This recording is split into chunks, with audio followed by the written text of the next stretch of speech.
اور مثال کے طور پر عبرانیوں کا مصنف اس کے بارے میں بات کرتا ہے جب وہ 2 باب میں کہتا ہے، مصنف نے کہا تو اتنی بڑی نجات سے غافل رہ کہ ہم کیوں کر بچ سکتے ہیں، جس کا بیان پہلے خداوند کے وسیلہ سے ہوا اور سننے والوں سے ہمیں پایا ثبوت کو پہنچا۔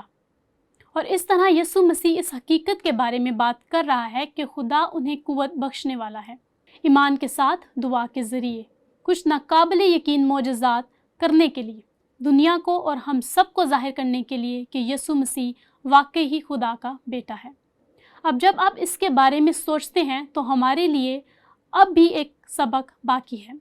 اگرچہ میں یقینی طور پر جانتی ہوں کہ خدا نے مجھے وہ کام کرنے کی طاقت نہیں بخشی جو رسولوں نے کیے ہیں، لیکن اس نے مجھ سے کہا ہے کہ میں اس پر بھروسہ کروں اور یقین کروں اور ایمان لاؤں، اور میں نے واقعی یہ سیکھا، خاص طور پر ایک پادری ہوتے ہوئے، ایک بزرگ کے طور پر بیماروں کے لیے دعا کرنے میں۔ اور ایک حوالہ ہے جو یعقوب نے تحریر کیا، یعقوب 5 باب اس کی 13 آیت سے شروع ہوتا ہے، لکھا ہے، اگر تم میں کوئی مصیبت زدہ ہو تو اب یاد رکھے کہ یسوع واپس آسمان پر جا چکا ہے، روح القدس آ گیا ہے، کلیسیا بن چکی ہے۔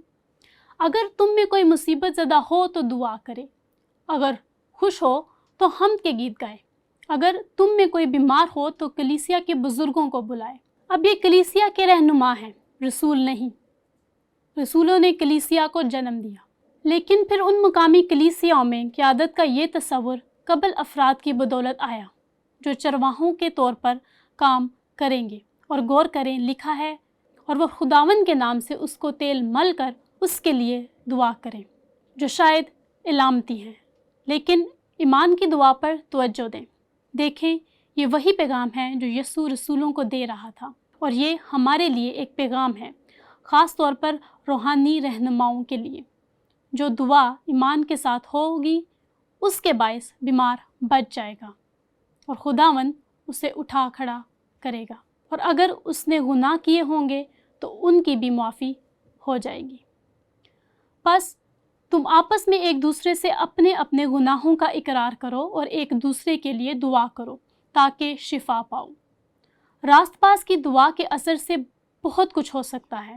اب ایمان کے لحاظ سے اس کی تشریح کرتے ہوئے ہمیں یہ سمجھنے کی ضرورت ہے، جب بات جسمانی بیماری کی ہو، کلام مقدس میں کہیں بھی خدا نے یہ وعدہ نہیں کیا کہ وہ ہر شخص کو شفا بخشے گا جو شفا یابی کے لیے دعا کرتا ہے۔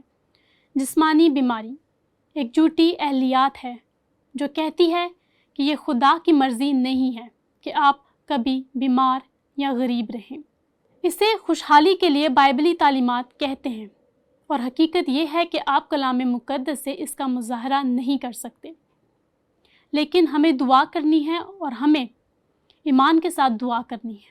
اب یہ روحانی شفا کے بارے میں بات کرتا ہے، گناہوں کا اعتراف کرنا۔ ہم جانتے ہیں کہ روحانی شفا کے متعلق خداوند کی کیا مرضی ہے۔ وہ چاہتا ہے کہ ہم روحانی طور پر شفا پائیں تاکہ ہم اس وعدے کا دعویٰ کر سکیں اور واقعی اس پر ایمان اور بھروسہ رکھیں کہ وہ اسے پورا کرے گا، کیونکہ خدا ہمیں بتاتا ہے کہ یہ کیسے ہو سکتا ہے، صرف دعا سے نہیں بلکہ عمل کرنے سے۔ لیکن جب بات جسمانی شفا کی ہو تو یہاں بزرگوں کے ایک گروپ کے طور پر چیلنج ہے۔ ہمارے پاس کوئی ہے جسے کینسر ہے، ہمارے پاس کوئی ایسا شخص ہے جسے لا علاج بیماری ہے، ہم اس حوالے کو استعمال کرتے ہیں۔ اور میرے نزدیک ان چیزوں میں سے ایک جو اس مسئلے کو حل کرنے کے لیے آپ کے ساتھ بانٹنا پڑے گی وہ یہ ہے کہ بنیادی طور پر میں ایمان کے ساتھ دعا کر سکتی ہوں کہ خدا اس شخص کو شفا دے سکتا ہے، کیونکہ خدا جو چاہے وہ کر سکتا ہے، لیکن اس نے ایسا کرنے کا وعدہ نہیں کیا ہے۔ لیکن اس نے وعدہ کیا ہے کہ اگر ہم اس کی مرضی کے مطابق ایمان کے ساتھ دعا کریں، اگر واقعی اس کی مرضی ہے تو وہ اسے پورا کرے گا۔ ہم بس یہ نہیں جانتے کہ اس کی مرضی کیا ہے۔ لیکن اس کا مطلب یہ ہے کہ ہم اپنے دلوں میں بالکل یقین نہیں کر سکتے کہ خدا شفا دے سکتا ہے، وہ کچھ بھی کر سکتا ہے، اور مجھے لگتا ہے کہ ہمیں لوگوں کو اس کی وضاحت کرنے کی ضرورت ہے۔ اور یہ بہت ظالمانہ اہلیات ہے، جیسا کہ میں اسے ظالمانہ اہلیات کہتی ہوں، کسی کو یہ بتانا کہ اگر وہ شفا یاب نہیں ہوئے تو ان کا ایمان اتنا مضبوط نہیں ہے۔ یہ ایک المیہ ہے۔ میں نے لوگوں کو اس جھوٹے وعدے کی وجہ سے اپنا ایمان چھوڑتے دیکھا ہے۔ ہمیں بہت بہت محتاط رہنا ہوگا، یا خود کو ملزم ٹھہرانا کہ ہمارا ایمان اتنا مضبوط نہیں ہے۔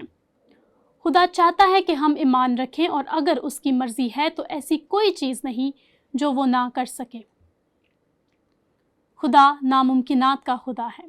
تو یہاں وہ ایک اہم سبق کے ساتھ نمٹ رہا ہے، بیماروں کے لیے دعا۔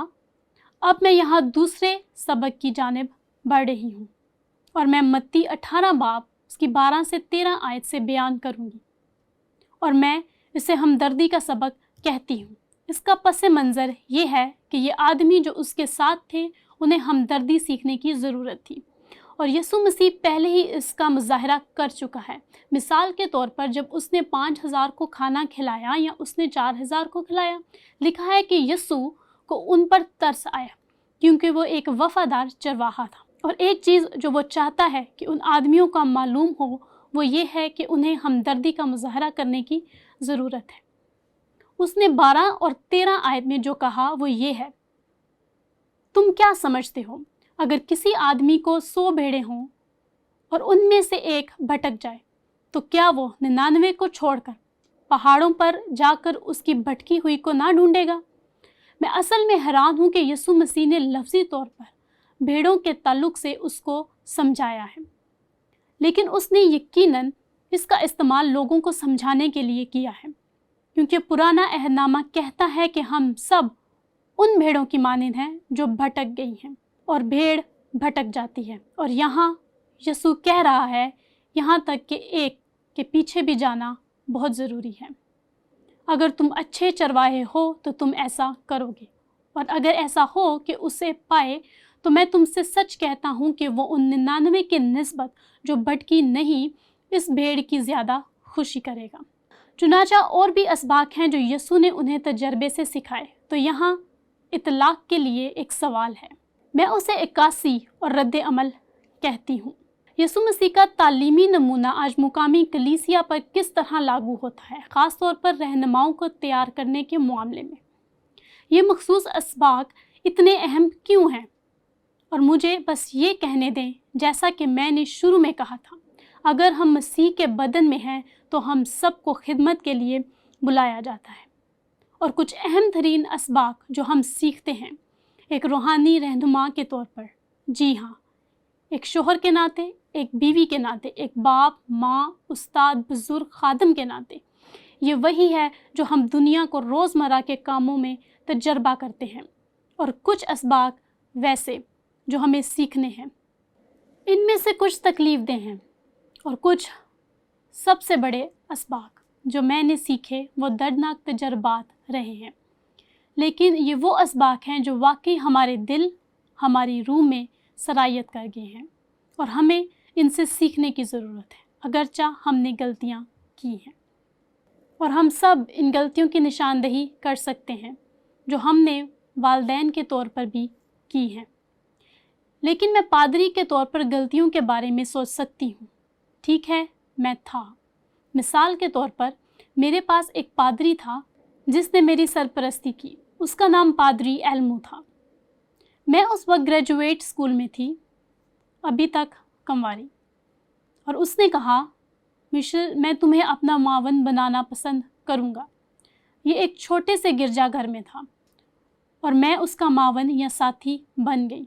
اور مجھے یاد ہے کہ ایک بار میں کسی صورتحال سے نمٹ رہی تھی، اور وہاں ایک جوڑا تھا، وہ ملاقات کر رہے تھے، لیکن ان کا رویہ عوامی طور پر مناسب نہیں تھا، اور میں نے انہیں چیلنج کیا۔